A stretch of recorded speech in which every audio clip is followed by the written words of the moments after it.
اللہ الرحمن الرحیم حل فی ذالک قسم لذی حجر، کیا یقیناً اس میں قسم ہے عقل مند کے لیے۔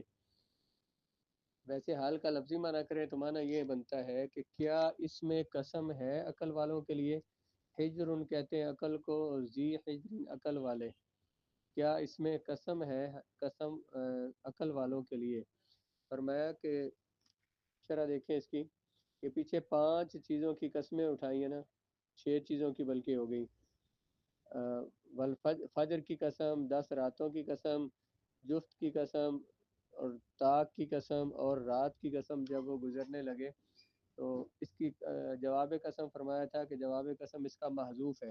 آگے فرمایا کیا اس میں قسم ہے عقل مندوں کے لیے، عقل والوں کے لیے۔ فرمایا جو لوگ عقل و خرد سے بہرہ ور ہیں، شرح دیکھیں اس کی، عقل اور خرد سے، عقل اور خرد دونوں کا ایک ہی معنی ہے۔ بہرہ ور مطلب حصہ لینے والے، جن کی کچھ عقل ہے، اتنی ساری قسموں کے بعد انہیں ایک روز جزا کا، قیامت کا یقین آ ہی جائے گا، اور اس کے بعد انہیں مزید کسی قسم کی ضرورت نہیں رہے گی۔ اور جو لوگ عقل سے ہی محروم ہیں تو ان کے سامنے جتنی بھی قسمیں کھائی جائیں وہ ان سے کوئی ہدایت قبول نہیں کریں گے۔ عقل کو ہجر اس وجہ سے کہتے ہیں کہ وہ غلط کاموں سے روکتی ہے۔ ہجر کا معنی ہوتا ہے روکنا، تو عقل کو ہجر اس وجہ سے کہتے ہیں کیونکہ وہ غلط کاموں سے روکتی ہے۔ غلط راستے پر کوئی چلنے لگے تو اس کی راہ میں رکاوٹ بن کر کھڑی ہو جاتی ہے، اس لیے عقل کو ہجر کہتے ہیں۔ تو ہر وہ چیز جو روکنے والی ہے اس کو ہجر کہا جاتا ہے۔ جیسے کہ بیت اللہ شریف کے باہر ہم نے کتاب الحج میں پڑھا ہے، بیت اللہ کے ارد گرد ایک چھوٹی دیوار ہے، اس کو بھی حجر کہتے ہیں کیونکہ اسے کعبے سے روک دیا گیا، کعبے میں اسے داخل نہیں کیا گیا، اس وجہ سے۔ تو حجر کا معنی یہ کیا کہ عقل۔ الم ترى کیف فعل ربک بعاد، کیا تم نے نہیں دیکھا، کیف فعل کیسے کیا آپ کے رب نے قوم عاد کے ساتھ۔ الم ترى رآ یرا سے، ترا یہ واحد مذکر مخاطب کا صیغہ تھا، ترا جب اس پر لام داخل کیا حرف علت کو آخر سے گرا دیا۔ کیا تم نے نہیں دیکھا، کیا کیا اس نے، یعنی آپ کے رب نے قوم عاد کے ساتھ۔ اہل مکہ کو اہل مکہ دعوت حق کو بڑی بے نیازی سے پس پشت ڈال رہے تھے، یعنی رسول اللہ علیہ والسلام کی دی ہوئی دعوت کو قبول نہیں فرما رہے تھے، اور قبول نہیں کر رہے تھے، اور اس سے انکار کر رہے تھے۔ چند قوموں کی داستان بطور عبرت سنائی جا رہی ہے۔ پہلی قوموں کی جو قوت میں، شوکت میں، اپنے اپنے زمانہ میں اپنا جواب نہیں رکھتی تھی، یعنی بہت بڑے لوگ تھے، لیکن اخلاقی بیماریاں ان کو گھن کی طرح کھا گئیں۔ اپنے جرائم اور اعمال بد کے بوجھ تلے دب کر وہ فنا ہو گئی۔ جرائم جرم کی جمع اعمال بد، برے اعمال کے بوجھ تلے دب کر وہ فنا ہو گئی۔ اہل مکہ اور دیگر عرب قبائل ان قوموں سے اچھی طرح روح شناس تھے۔ روح شناس کا معنی ہوتا ہے واقف ہونا، روح کہتے ہیں چہرے کو، شناس پہچاننا، ان سے اچھی طرح روح شناس تھے، یعنی اچھی طرح انہیں جانتے تھے۔ تاریخ میں عاد کے 2 قبیلے بہت مشہور ہیں، ایک کو عاد ارم کہا جاتا ہے یا عاد اولا کہا جاتا ہے، اور دوسرے کو عاد اخرى کہا جاتا ہے۔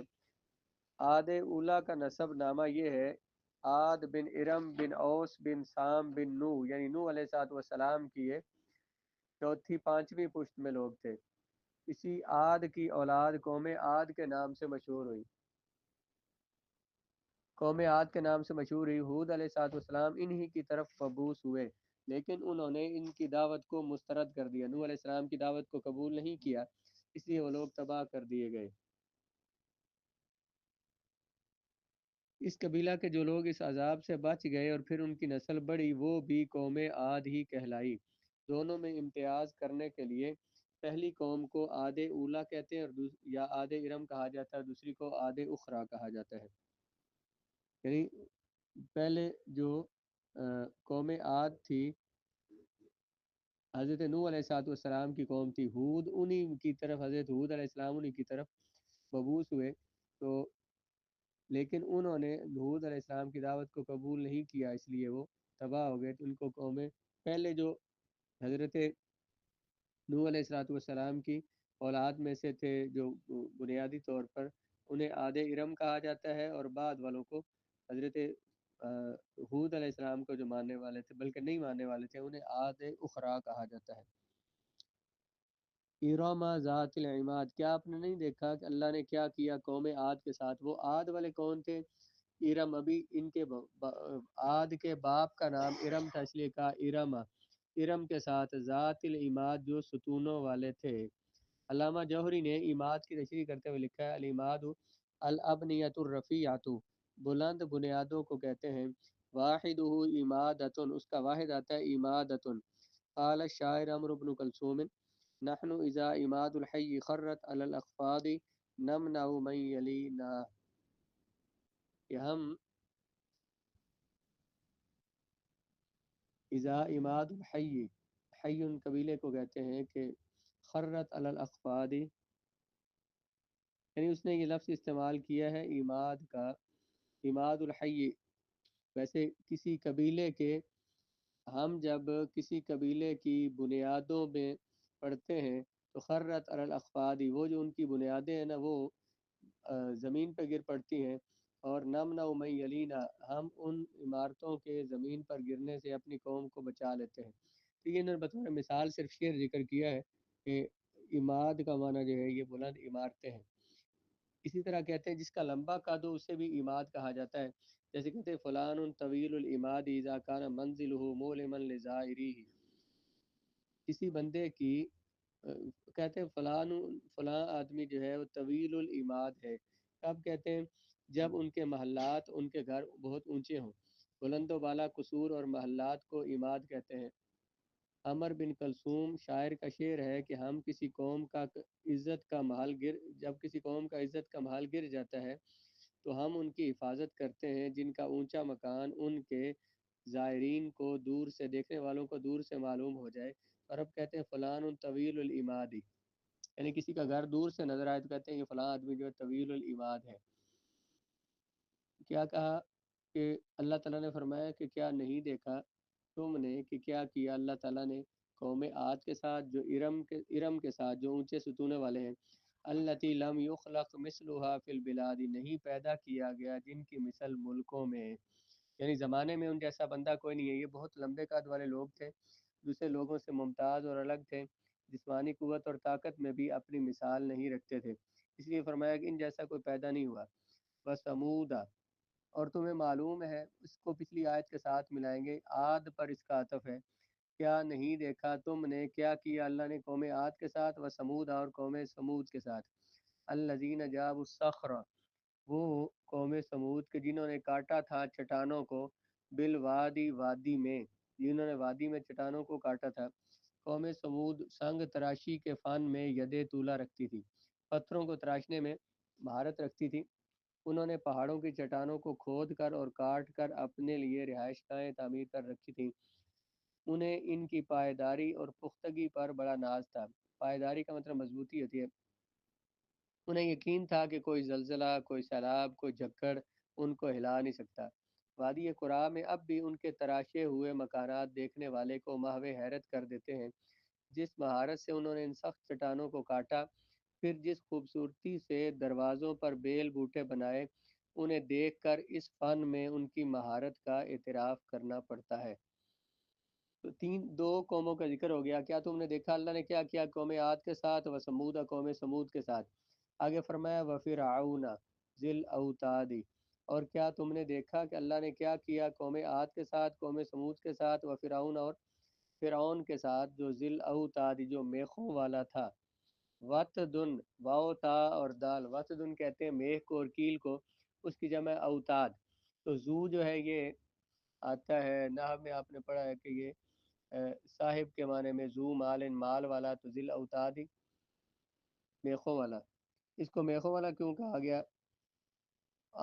عاد و سمود یہ دو قومیں جزیرہ عرب کی رہنے والی تھیں۔ عرب کے یہ لوگ تھے جو پہلے گزر چکے تھے، قریش سے پہلے گزر چکے تھے، ان سے اہل عرب خوب واقف تھے۔ ان کی تباہی کی داستانیں بھی اپنے آباء و اجداد سے سنتے آئے تھے۔ فرعون اگرچہ مصر کا فرما روا تھا، لیکن بنی اسرائیل کے ساتھ اہل عرب کا میل جول تھا۔ انہوں نے اس کے مظالم اور پھر اس کی غرقابی کے قصے بھی بار بار سنے ہوئے تھے۔ فرعون اگرچہ مصر کا حکمران تھا، لیکن لوگوں نے سنا ہوا تھا مکے والوں نے کہ وہ کیسے پانی میں ڈوبا تھا. غرق، آب کا مطلب پانی میں غرق ہو جانا، ڈوب جانا. اس لیے فرعون کا ذکر ان کے نزدیک اجنبی ذکر نہیں تھا. فرعون کو ذل اوتاد میخوں والا کیوں کہا گیا؟ اوتاد وت دن کی جمع ہے. لوہے کی میخوں کو بھی کہتے ہیں، اور لکڑی کی کلیاں جن کے ساتھ خیموں کی رسیاں باندھی جاتی ہیں ان کو بھی کہتے ہیں. ابھی بھی ہم جب ٹینٹ وغیرہ لگاتے ہیں تو جو قلعے ٹھوکتے ہیں ان کے اوپر رسیاں باندھتے ہیں تو ان کو بولتے ہیں اوتادن وتدن. فرعون کا بہت بڑا لشکر تھا. جب وہ چڑھائی کرتا کسی علاقے پر تو لشکر کے خیموں کو نصب کرنے کے لیے کلیوں کا ایک بہت بڑا ذخیرہ ان کے ساتھ ہوتا. تو بہت بڑا لشکر جب ساتھ ہوتا ہے، ظاہر ہے انہوں نے کہیں پہ رہنا ہوتا تو خیمے انہوں نے لگانے ہوتے. خیمے لگاتے ہیں تو خیموں کے لیے پھر قلعے بھی چاہیے ہوتے ہیں جن کے ساتھ ان کو باندھنا ہوتا. اس لیے اللہ تعالیٰ نے فرمایا کہ وہ فرعون جو کہ کیا تم نے اس فرعون کو نہیں دیکھا جو میخوں والا تھا، مطلب اس کے ساتھ جو وہ جو کیل ہوتے تھے، وہ جو کلیاں ہوتی تھی وہ اتنی زیادہ ہوتی تھی، تو پھر خیمے کتنے لگتے ہوں گے؟ جب خیمے اتنے لگتے ہوں گے تو پھر کتنے لوگ ہوں گے اس کے ساتھ، سپاہی اس کے کتنے ہوں گے؟ الذین طغوا فی البلاد، وہ جنہوں نے سرکشی کی. طغا یا طغا طغیان کا مطلب سرکشی کرنا. جنہوں نے سرکشی کی فی البلاد ملکوں میں. طغا طغا یا طغو اصل میں طغا یو تھا پر وزن فعلو سیغہ جو مذکر غائب ہے. اس میں یا متحرک تھی، اس کا ما قبل مفتوح یا کو الف سے بدلا. طغا وہ الف کو رایت و طغو، وہ جنہوں نے زمین میں سرکشی کی ملکوں میں. فاکثروا فیہا الفساد، زیادہ کیا انہوں نے ان ملکوں میں فساد. فصب علیہم ربک سوط عذاب، اور برسایا ان پر آپ کے رب نے عذاب کا کوڑا. اللہ نے انہیں عذاب دیا. ان قوموں کی تباہی کی وجہ بتا دی کہ انہوں نے سرکشی اختیار کی، ظلم اور ستم کی حد کر دی. کسی کی آبرو، کسی کی جان، کسی کی جائیداد محفوظ نہ رہی. جس طرح چاہتے وہ زیر دستوں کو لوٹ لیتے. زیر دست کمزور لوگ، ان کی عصمتوں کو تاراج کرتے، ان کی عزتیں پامال کرتے، ان کے خون کے دریا بہا دیتے. اور اس بے محابہ ظلم کی وجہ یہ تھی کہ انہیں روز حساب کا کوئی خوف نہ تھا. جب ان کے مظالم کی حد ہو گئی، ان کے انبیاء ان کی اصلاح سے مایوس ہو گئے، ان کے راہ راست پر آنے کی کوئی امید نہ رہی، تو عذاب الہی کا کوڑا اس زور سے ان پر برسا کہ ان کی خاک تک اڑا کر رکھ دی گئی. ان کی عظمتوں کا نام و نشان باقی نہ رہا. ان کی داستان عبرت سنانے کے لیے ان کے قصور اور معاملات کے شکستہ کھنڈرات باقی رہے، شکستہ ٹوٹے ہوئے. اللہ تعالیٰ نے یہ واقعات کیوں سنائے ہیں؟ اے اہل مکہ، تم بھی قیامت کا انکار کرتے ہو، اسی لیے تم اپنی باغیانہ روش سے باز نہیں آتے. ان گزری قوموں کی تباہی میں تمہارے لیے عبرت کے صدہا سینکڑوں سامان ہیں. 100 کو کہتے ہیں. اگر تم پھر بھی اپنی اصلاح نہیں کرتے تو اسی انجام کے لیے تیار رہو.